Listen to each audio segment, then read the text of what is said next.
오늘 함께 보실 말씀의 제목은 왜 미리 알려주는가입니다. 우리가 예언 왜 알려주는 걸까? 왜 미리 알려주는 걸까? 오늘 본문의 말씀에 나오는 배경이 어떻게 되냐면요. 여러분이 지금 여행자분들은 아실 겁니다. 로마에서 가면 바티칸이 있죠. 여기 뭐 이탈리아에 뭐 좋은 거 보겠다고 왔는지 보시면 알겠지만 가는 곳마다 다 성당이에요. 성당 구경하러 왔구나 아실 거예요. 그러면 더 큰 성당을 보고 와! 근데 이제 더 큰 성당 보고 나서 그 다음 조그마한 성당을 보면 별로 눈에 안 들어오는 거예요. 더 큰 성당을 보면 와! 오늘 본문에서 예수님께서 이제 예루살렘으로 가셔서 제자들하고 가셨을 때 제자들이 예수님에게 우와! 예수님 보세요. 이런 겁니다. 보세요. 왜냐하면 여러분 성전이 자꾸 성당이라고 해서 성전이 처음 지어졌을 때 솔로몬의 성전으로 지어졌죠. 그러나 이스라엘 백성이 범죄함으로 인해서 느부갓네살을 통하여서 바벨론에 의해서 완전히 멸망되어지고 그 다음에 그 성전이 무너지게 됩니다. 그리고 그 보수를 하기 위해서 스룹바벨과 예수아를 하나님께서 보내셔서 다시 성전을 재건하기 시작하게 됩니다. 그러면서 그 성전이 어느 정도 보수된 성전이 세워지죠. 그러면서 에스라 학자가 와가지고 학사가 이제 제사장이었던 에스라가 와서 너희 뭐하고 있냐? 빨리 성전을 재건해야 되지 않냐? 그래서 말씀을 전하고 어느 정도 성전이 복원이 됩니다. 그 다음에 성전이 완전히 다 된 건 아니에요. 성전이 성전 여기서 본체 건물이 있고 그 다음에 뜰이 있고 뭐 안뜰 그 다음에 뭐 이런 여러 가지가 있습니다. 하여튼 되게 규모가 커요. 근데 공사가 계속 되는 겁니다. 돈이 있어야지 공사를 계속할 수 있죠. 돈이 없으니까 공사를 끊어서 돈을 성도들한테 어느 정도 모이면 그걸로 좀 공사하고 또 멈췄다가 또 돈이 모이면 뭐 하고 또 어떨 때는 누가 방해하면 멈췄다가 또 진행되고 이런 식으로 하다가 헤롯 대왕 그러니까 예수님이 태어나셨다는 탄생의 소식을 듣고 동방박사가 오죠. 너희가 예수가 어디서 태어났는지 알려주면 내가 가서 경배하겠다고 했지만 죽이려고 했죠. 그리고 동방박사가 돌아가니까 그 지역에 있는 아이들을 그 또래를 다 죽이지 않습니까? 이때 헤롯이 이스라엘 사람들한테 인기가 없어요. 왜냐하면 우리가 일제강점기 때 일본 사람들에게 이렇게 해가지고 잘 사는 사람들 누가 좋아하겠어요? 그런 것처럼 이 간사한 사람이에요. 이 헤롯이라는 사람. 로마에게 이렇게 해가지고 살고 이 사람은 원래 출신 자체도 이스라엘 사람이 아니에요. 그러다 보니까 이 사람을 별로 좋아하지 않습니다. 근데 이 사람이 인기를 얻기 위해서 성전의 복음 공사를 시작하는 거죠. 그래서 성전을 어느 정도 수리를 다 해놓은 겁니다. 그리고 지금 예수님께서 그 성전 앞에가 있는 겁니다. 공사가 그래도 거의 다 많이 됐습니다. 이 공사의 사실의 마지막은 언제 끝나냐면 AD 68년경에 거의 공사가 다 끝납니다. 제자들이 보고 그럽니다. 예수님 보세요. 왜 그러냐면 달라졌을 겁니다. 저희도 여기 있다 보면 문화재 같은 경우는 막 볼만한 것들이 항상 공사를 해야 되니까 그러면 앞에를 가려놓지 않습니까? 그러면 공사하고 있을 때는 잘 못 보잖아요. 그래서 오신 분들이 이걸 나 보고 싶어서 왔는데 앞에가 현수막만 걸려있고 이렇게 복원하고 있을 때가 많아요. 제대로 못 본다는 거죠. 근데 가서 봤더니 뭐 이런 것들이 복원되어 있어요. 그러면은 우와 더 커 보일 거 아니에요. 제자들이 예수님 보세요. 잘하고 싶었나 보죠. 왜냐하면 예수님하고 같이 지방에서 올라왔으니까 예수님 보세요. 너무 좋잖아요. 예수님께서 뭐라고 말씀하십니까?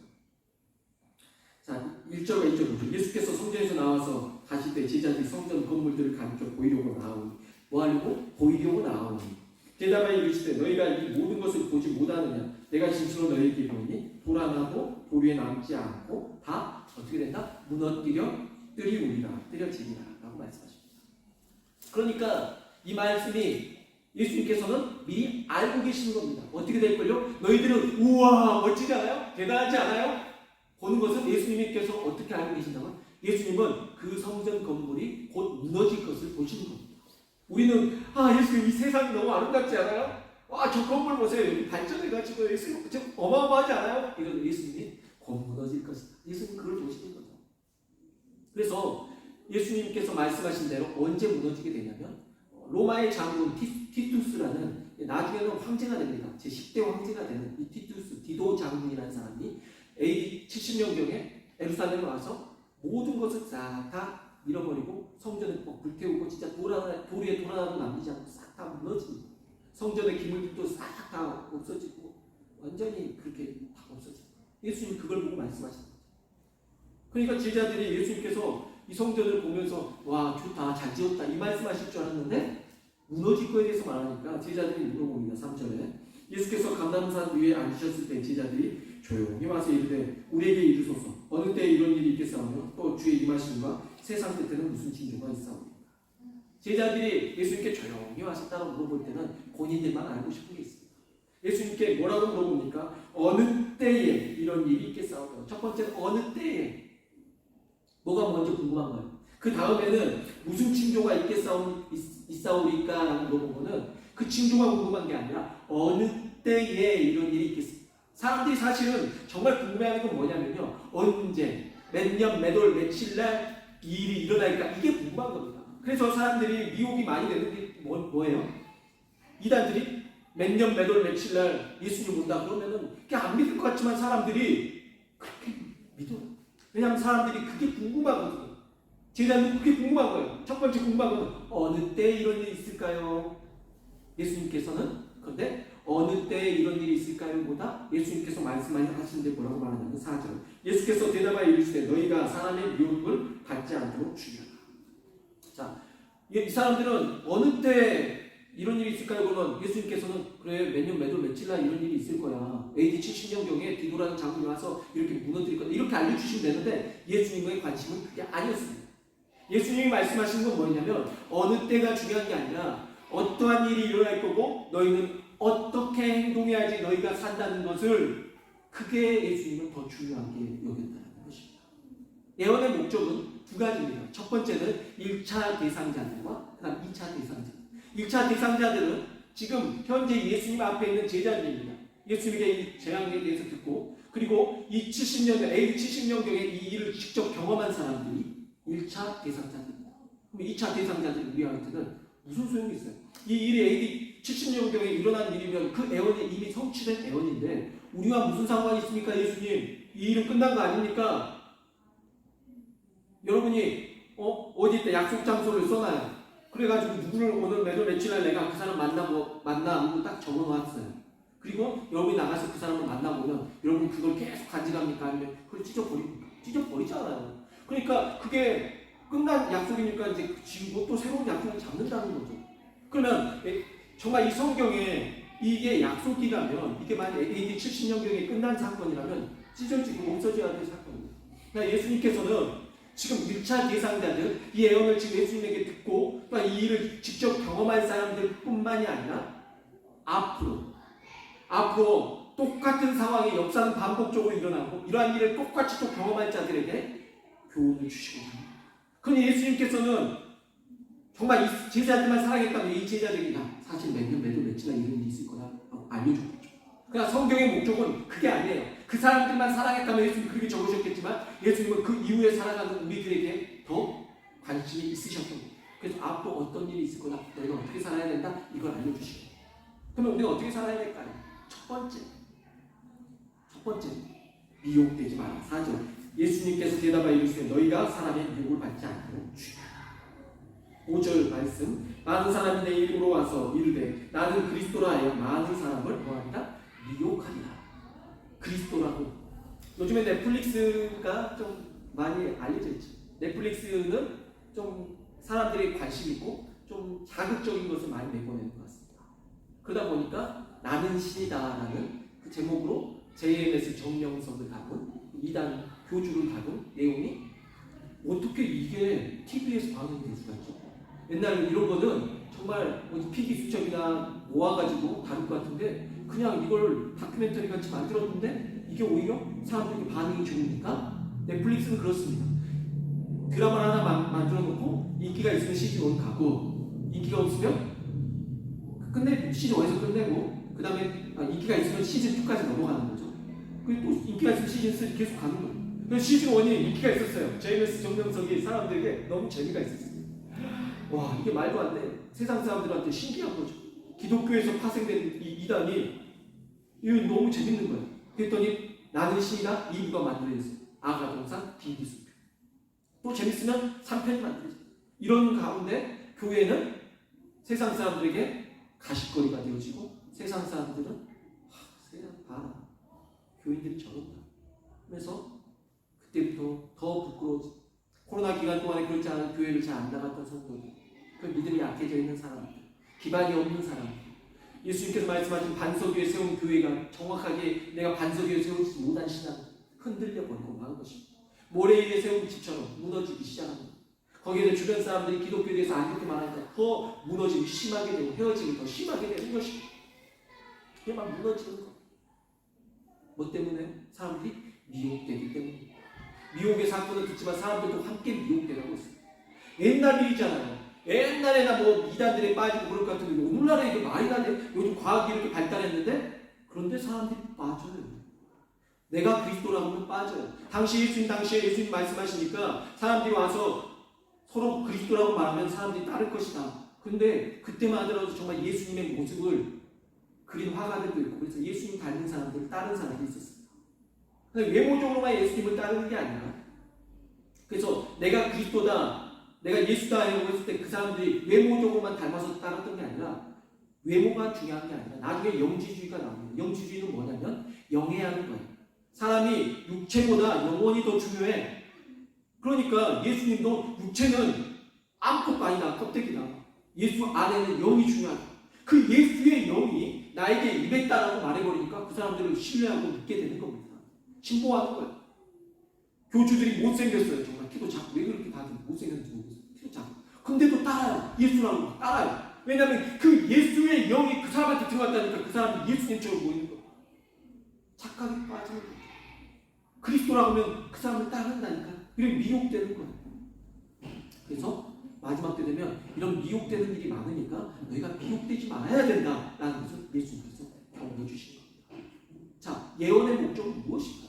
왜 예언을 하는 거죠? 왜 미리 알려주는 거죠? 무섭게? 두렵게? 두 번째, 목적이 뭐냐면 두려워하지 말라.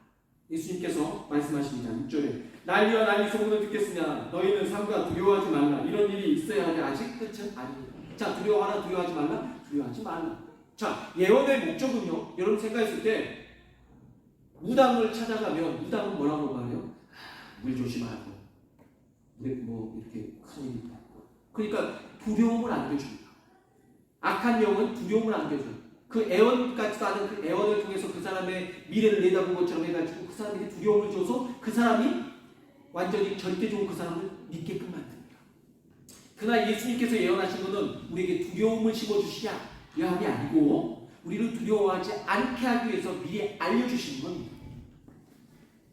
자, 예수님께서 비유로 말씀하신 것은 비유를 못 알아먹고 이해를 못하게 하시는 게 아니라 비유로 하시면 더 쉽게 말씀을 깨닫게 하시기 위한 목적인 것처럼 예수님께서 예언을 하신 것도 못 알아먹고 두려워하게 하시는 게 아니라 예언을 통하여서 미리 알고 두려워하지 않고 담대하게 하시기 위해서 알려줄 것을 알아야 됩니다.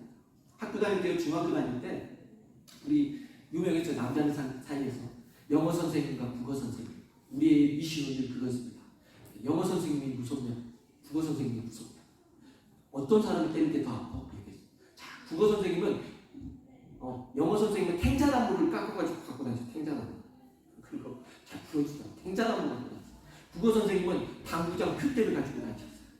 자, 영어 선생님은 팔을 많이 안 휘두르세요. 이만큼만 딱 휘두르세요.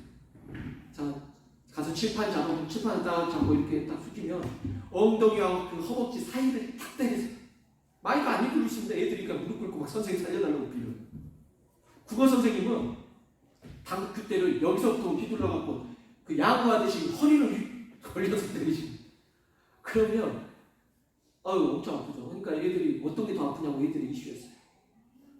둘 다 아파요. 뭐 이렇게 더 휘두르는 것도 아프고 근데 영어 선생님은 검도를 배웠기 때문에 손목 스텝으로만 때리시니까 더 아파요. 이렇게. 그러니까 우리 애는 어떤 게 더 아프냐 이렇게 휘두르는 게 더 아프냐 이게 그거였지만 하루는 뭐 선생님이 말했는데 국어 선생님이 계속 경고를 줬어요. 말 안 들은다. 선생님 있는 대로 그 선생님 자주 안 때리시는데 있는 대로 화가 나시면 그날은 수업 끝날 때까지 때리시고 진짜 종이 쳤는데 계속 때리시고 그래서 이제 우리는 이제 끝나고 나서 친구들이 야, 너 얼마나 아팠냐, 막 위로하지 않아요, 친구들은. 절대. 놀리죠. 야, 어떤 게 더 아팠어? 야, 영어 선생님이 더 아프냐? 파워가 누가 더 세? 막 이런 거예요. 그래가지고, 국어 선생님도 어떤 게 더 무서워? 미리 알아놓게, 우리도. 그래서 피해가게. 막 이런 거죠. 근데 뭐라고 하는지 아닙니까? 영어 선생님이 더 아파. 이렇게 더 아픈데, 국어 선생님이 더 무서워.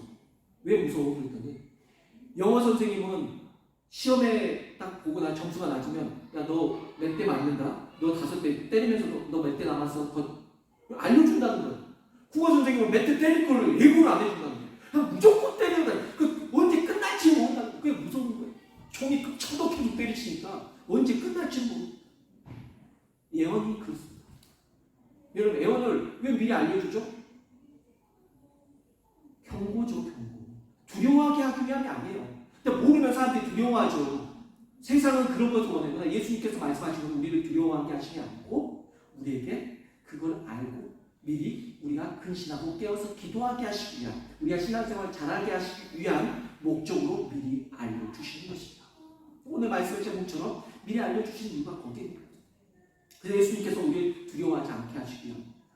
자, 마지막 때가 되는 현상이 4가지가 나타납니다. 첫 번째 현상이, 자, 그 다음 말씀에 나오죠.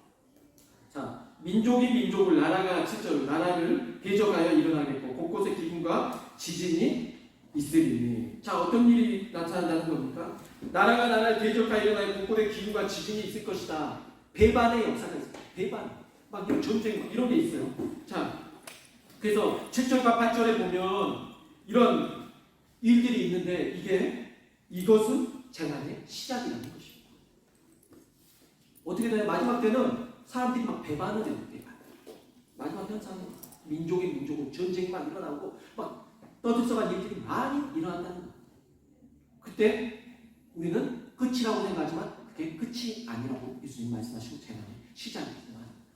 여러분, 사람들이 말세다 할 때 뭐라고 말합니까? 마지막 때 세상이 어둡고 뭐 사건 사고 많이 날 때. 언제 말세다라고 표현을 하냐면 뉴스를 보다가 정말 너무 사람들이 저렇게 잔인하게 저런 방법으로 사람을 죽일 수 있어? 이런 거 볼 때 말세다 이런 말을 하고, 또 기술이 너무 과학적으로 발달하게 되면 사람들이 말세다 그럽니다. 요즘에 사람들이 말세다 그래요. 왜요? 코로나 기간 때도 뭐 말세고, 그 다음에 끝나고 난 다음에 뭐 지진도 일어나고 전쟁, 우크라이나와 러시아 전쟁도 일어나고 이러니까 말세다 이러지만, 요즘에 챗 GPT라는 AI 인공지능 이런 것들이 나오면서 사람들이 정말 말세다라고 두려워하는. 왜냐하면 어떤 사람은 이렇게까지 말합니다. 산업혁명 이후로 이건 더 큰 일이다. 엄청난 변화를 일으켜. 그리고 두려워지는 거, 사람들이 걱정되는 거죠. 얘들을 어떻게 키워야 되지? 막 두려워, 걱정이 많은 거예요. 근데 제가 여러분에게 이거 말씀드리는 것은 두려워라고 말씀드리는 게 아니라, 그래서 다 봐봤습니다. 챗 GPT가 뭐가 다른가? 여러분이 인터넷에다가 검색을 할 때 누구 딱 칩니다. 궁금한 거에 대해서. 뭐 세탁기, 냉장고 이런 단어를 넣으면 여러분 쉽게 찾죠. 그런 검색이었다면 이제 프롬프트라게 해가지고 여러분 어떤 현상으로 바뀌냐면 문장으로 말을 하는 거야. 나 있잖아, 뭐 이게 있는데 뭐 이거 알고 싶어, 알려줄 수 있니? 이렇게 물어보니까 진짜 이렇게 딱딱 답변을 주는 거야. 그렇게 이제 물어보는 거야. 지금은 이제 우리가 타이핑을 하지만 로봇에다 그걸 넣으면 로봇가 이제 여러분하고 대화를 하겠죠? 그러면 여러분 물어보겠죠. 오늘 날씨 어떨 것 같아? 오늘 내가 나가서 누굴 만날 것 같아? 그 사람은 어떻게 대해야 될까? 하면 다 알려줍니다. 정말. 근데 여러분 생각보다, 여러분 처음에 인터넷이 보급 확산되기 시작할 때 사람들이 두려워했어요. 목사님들은 뭘 걱정했냐면 이제 큰일 났다. 다 설교도 다 다운받아서 설교하게 생겼고 이제 다 무너지겠구나. 근데 이게 웬걸요? 막상 뚜껑을 열고 우리가 살다 보니까, 그러면 사람들이 이제 앞으로 책도 안 먹을 거고 사람들이 다 머리 두뇌 회전을 안 하다 보니까 다 미련해질 거고 이렇게 걱정했단 말이죠. 근데 오늘날에 책이 지금 더 많이 팔리고 있어요. 그 이유는 뭐냐면 이게 인공지능 안에 인공지능이 똑똑하게 될 수 있도록 하는 일을 하는 사람이 우리가 사람들이 아니라 정보를 많이 넣어줘야 돼요. 그 일들을 앞으로 직업이 그쪽으로 많이 생겨날 겁니다. 한동안 앞으로 엄청 많이 할 거예요. 인공지능이 성장할 기간 한 10년 정도 보고 있는데, 그렇잖아요. 챗 GPT라는 게 나오고 난 다음에 또 GPT 4.0이 나와가지고 또 계속 나오고 있어요. 근데 그거는 이제 사진만 봐도 사진도 인식하고 뭐 목소리도 듣고 노래를 들어도 다 인식을 다 해요. 근데 이게 점점 발달하는데 그게 기능이 중요한 게 아니라 그게 얼마나 많은 정보를 가지고 있냐는데 정보는 사람이 집어넣어줘야 돼요. 그럼 결국엔 사람의 손이 필요해요. 근데 중요한 건 본되는 정보는 인터넷에 여러분 찾아보세요. 없습니다. 진짜 알짜 정보는 다 어디에 있냐면 책에 있습니다. 정말 책에가 있어요. 그래서 여러분들이 마지막에 말세 되면 막 두려워하잖아요. 애들 어떻게 교육시켜야 되고 여러분 책임해야 돼요. 이랬어요. 이제 앞으로는 이거는 누구나 사용할 수 있잖아요. 그러면 이제 여기에서 차이가 나는 거예요. 뭐 어떤 질문을 하냐에 따라서 그 답변이 다르게 오니까 똑똑한 질문을 해야 돼요. 똑같은 걸 물어보면 안 돼요. 그냥 이런 거만 물어보면 안 돼요. 맛있는 치킨집이 어디에 있어? 맛있는 음식점이 어디 있어? 이런 거 물어봐가지고 안 돼요.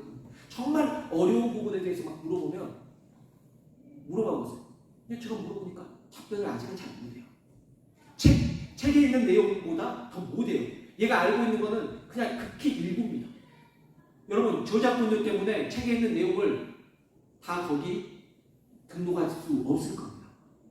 그래서 앞으로 그 지식층들은 책을 낼 거고 그 책에 있는 내용은 거기에 안 넣어줄 거예요. 저작권료 때문에 못 다 올릴 거예요. 이런 일이 있을 거예요. 우리가 생각보다 막 두려워하잖아요. 걱정하잖아요. 앞으로 애들 어떻게 키워야 돼? 애들 뭐해 먹고 살고 다 직업들이 있고. 아니에요. 막상 들여다보면 여러분 할 것도 많고 또 여러분의 기회도 주어지고 또 그렇습니다. 근데 예수님 말씀하시는 건 뭐냐면 우리가 그런 것을 예언을 미리 해주심으로 인하여서 우리가 모르고 당하는 것과 알고 있음으로 인해서 준비하고 당하는 것은 또 달라지거든요. 우리가 모르고 여러분 어두운 곳에 들어갈 때 내가 눈을 뜨고 들어가는 것도 두렵겠지만 눈을 감기고 들어가는 건 더 무섭습니다. 그러니까 알고 들어가는 것과 아예 캄캄한 것과는 다르다는 거예요. 그래서 여러분은 일단은 알아야 된다는 거예요. 그 여러분의 자녀들에게 앞으로는 더 생각할 수 있는 것을 길러줘야 되는데 그러기 위해서는 여러분 책을 읽혀야 됩니다. 그 중에 책도 고전책을 인문학 서적을 많이 읽혀야 되고 그 중에서도 정말 여러분 신앙인들은 성경을 많이 읽히셔야 돼요. 성경을 읽다 보면 애들이 지혜가 생기거든요. 더 깊은 게 생기거든요. 깨닫지 못한 것을 깨닫게 하는 역사가 있거든요. 이러한 아이들을 키우셔야 돼요. 이거 여러분도 책을 많이 읽으셔야 됩니다. 이게 미래를 준비합니다. 예수님께서 그러니까 미리 알려주시는 거 이런 것을 알고 있어요. 모르고 덮어놓고 앞으로 시대가 이렇게 된대. 자, 여러분 시대가 이렇게 된대. 앞으로 뭐 번역기가 나와가지고 이렇게 하면 이제 앞으로 영어 공부도 안 해도 되고 뭐 애들이 그럴 거 아니에요? 언어 같은 거 왜 배우냐고 이제 기계가 다 있는데 아니요. 언어는 되게 복잡해서요. 기계가 정확한 해석을 다 해줄 수 없답니다. 그리고 모든 언어가 그 언어 중에서 일단 영어로 다 이런 프로그램이 짜져 있기 때문에 질문을 할 때 영어로 물어보면 더 답변이 더 정확하게 됩니다. 그러니까 아이들이 공부를 해야 됩니다. 우리도 알아야 된다는 거죠. 내 백성이 지식이 없어서 망하는 일이 없도록 예수님께서 알기를 원하시고 그래서 알려주시는 거예요. 마지막 때 그래서 어떤 일이 있겠습니까? 배반의 일이 있을 거예요. 또 사람들이 어떠한 일이 있겠습니까? 라고 물어보니까 10절 말씀 그때 많은 사람이 실족하게 되어 서로 잡아주고 서로 미워하겠습니다. 어떻게 된다? 실족하게 된다. 자, 실족이란 건 뭡니까? 사람이 걸어가다가 쓰러지는 건다. 낙담하고 좌절하는 겁니다. 예수님은 뭐 어떻게 하기 원합니까? 너희가 가다가 쓰러지면 다시 일어나서 걸어가기 원하십니다. 그러나 사람들은 마지막 때가 되면 실족하면 일어서지를 못해요. 신앙이 이처럼 너무 약해져 있는 상태입니다. 진정 강한 신앙은 쓰러지고 일어서고 쓰러지고 일어서면서 점점 강해져야 됩니다. 환난은 인내를 연다는 소망을 뭐 이렇게 고난 속에서 고난당한 것이 내게 유익이라 이로 인해 내가 주의 율례를 배우게 되고 고난 속에서 점점 강해져야 되는데 사람들이 쓰러지면 못 일어나는 마지막 때 이렇게 실족하게 됩니다. 조금만 상처받으면 교회를 안 다니게 되고 조금만 힘들면 교회 안 다니게 되고 뭐 그런 거 없어도 주변에서 교회에 대해서 인식이 안 좋으니까 나 교회 안 다니고 이렇게 너무 쉽게 돼버리면 마지막 때 실족하게 됩니다. 이런 현상이 발생합니다. 실족하지 않아야 된다는 거죠. 또 세 번째는 어떤 일이 발생할까요? 거짓이 많아지고 진실이 왜곡될 겁니다. 11절 거짓 선지자가 많이 일어나 많은 사람을 미혹하겠습니다. 거짓 선지자가 일어나기 전에 어떠한 현상이 일어나니까 거짓 선지자가 많아지는 겁니까? 거짓이 난무하게 됩니다. 진실이 없어져. 요즘에 보면 인터넷 기사 보면 뭐 갑자기 잘 사는 탤런트들을 뭐 이혼했대, 누구 죽었대. 내가 거짓이 살아있는데 죽었다고 기사 나올 때 그걸 보는 탤런트가 얼마나 황당할까? 잘 살고 있는데 우리가 이혼했대. 얼마나 황당할까? 근데 사람들이 거기에 들어가서 막 봐요. 그러니까 이 사람들이 더 그런 기사를 써내. 왜요? 사람들이 들어올 때마다 돈이 벌리니까, 들어올 때마다 돈이 생기니까 이 사람들이 자꾸 거짓 기사를 쓰는 거예요. 그럼 사람들이 그게 진실인지 그거 필요 없어요. 일단 들어가요. 그러니까 그 사람들 돈을 버니까 자꾸 거짓말을 만들어요. 그러니까 마지막 때에 되면 사람들이 거짓말을 하면 왜 자꾸 거짓말을 해요? 돈이 되니까. 그러니까 여러분이 앞으로는 정말 어떤 것이 진실인지 분별할 수 있는 지혜가 필요합니다.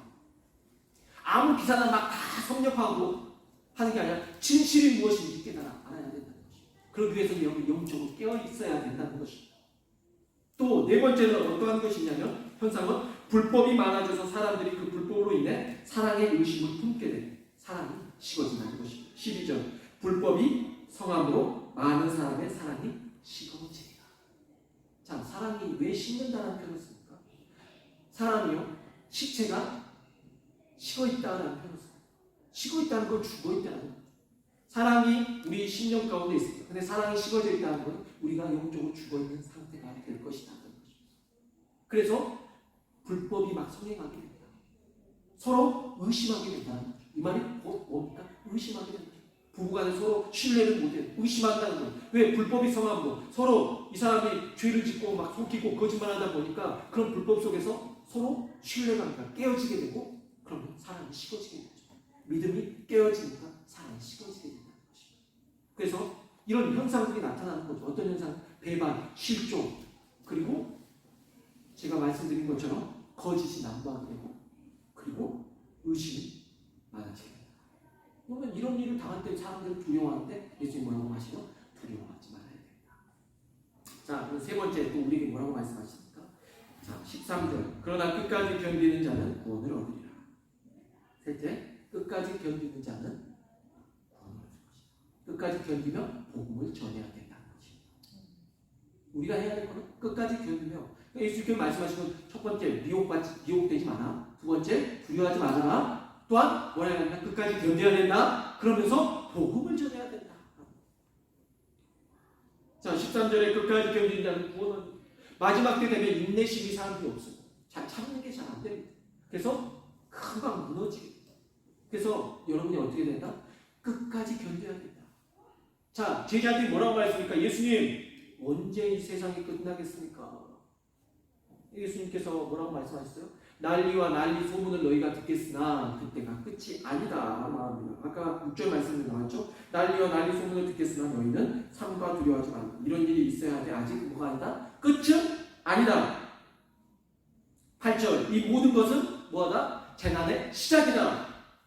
뭐가요? 민족이 민족을 나라가 나라를 대적하여 일어나 있고 곳곳에 기근과 지진 그러니까 지금 일어나는 전염병, 전쟁, 기근 이런 일이 일어나면 우리는 뭐라고 말해요? 말세하고 끝날 것 같아. 그 사람들이 뭐라고 말합니까? 어떤 기준으로 세상이 말세라고 말하냐면 세상이 어두워지고 죄가 많아지니까 말세다라고 표현합니다. 그러면 곧 예수님이 올 거라고 생각을 해요. 중학생 예전에 중고등부 학생들을 가르칠 때 중고등부 학생들이 뭐라고 말하냐면 야 너네들 왜 이렇게 나쁜 짓 하면 안 돼? 막 그랬더니 이렇게 나빠져야지 세상에 예수님 빨리 온대. 세상이 악해져야지 빨리.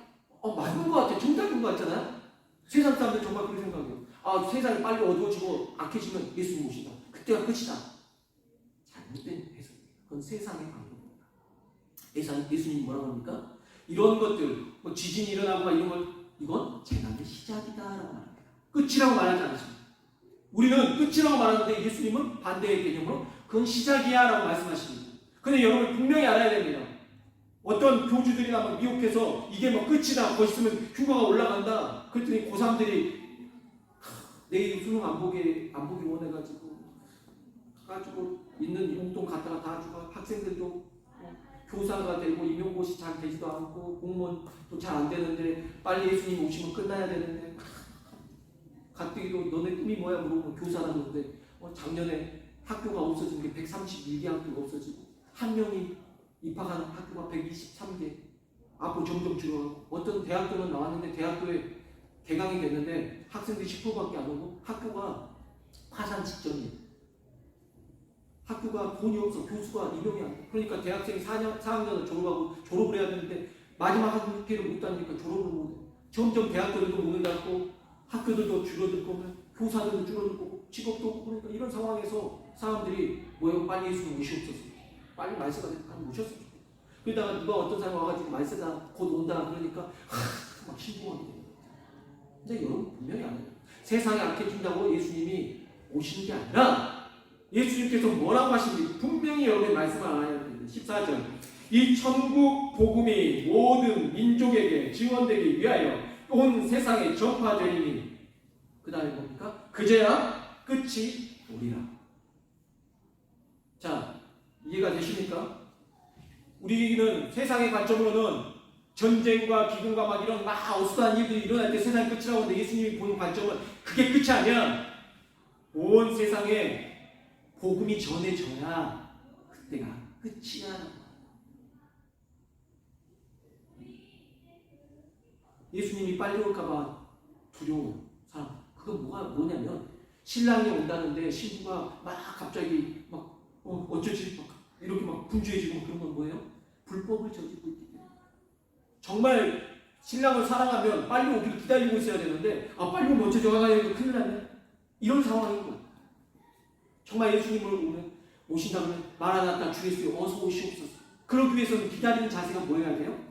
두려워 떨고 공포심을 느끼면서 세상 너무 발전해서 악해졌어. 예수님 곧 오실 것 같아가 아니라 복음을 전하면서 주 예수여 어서 오시옵소서. 여러분 세상에 아무리 악해져도요 복음이 다 전파되지 않으면 예수님 안 오신다니까요. 예수님이 계획이 뭐예요? 구원하시는 거잖아요. 이 세상이 빨리 암흑화돼가지고 다 타락해가지고 멸망하고 다 불바다되는 걸 예수님이 바라시는 게 아니라 이 세상이 오직 다 예수 그리스도의 복음이 편만하게 증거되어서 하나님의 나라가 확장되어서 예수님이 오기를 바라신다는 것입니다. 그때가 세상의 끝인 겁니다. 그러니 우리는 어떻게 해야 됩니까? 주 예수여 주님 내가 여기 싸우니 나를 사용하여 주옵소서. 이렇게 돼야 됩니다. 그리고 또한 여러분의 자녀들 그렇게 교육시켜야 되는 것입니다. 다시 한번 정리합니다. 미혹되지 말아야 됩니다. 두려워하지 말아야 됩니다. 또한 여러분이 끝까지 견뎌내고 복음을 전하는 복음의 전달자로 세워져야 하는 것입니다. 이걸 위해서 예수님이 여러분에게 미리 말씀해 주신 것입니다. 이러기 위해서 예언이 필요한 것입니다. 그러니 여러분 사랑하는 성도 여러분 예수님께서 알려주신 대로 여러분 두려워하고 떨면서 공포심에 사로잡혀서 미래를 살아가지 마시고 예수님의 제자가 되어서 복음의 전달자로서 내가 주님 복음을 증거하고 내가 안 되면 내 자녀들이 증거하고 안 되면 자손들이 전해서 복음이 하나님의 예수 그리스도의 복음이 온천하에 증거되어서 우리 주 예수 그리스도께서 빨리 오시기를 소망합니다. 이러한 신앙생활 하시기를 주 예수 그리스도의 이름으로 축복합니다. 기도하겠습니다.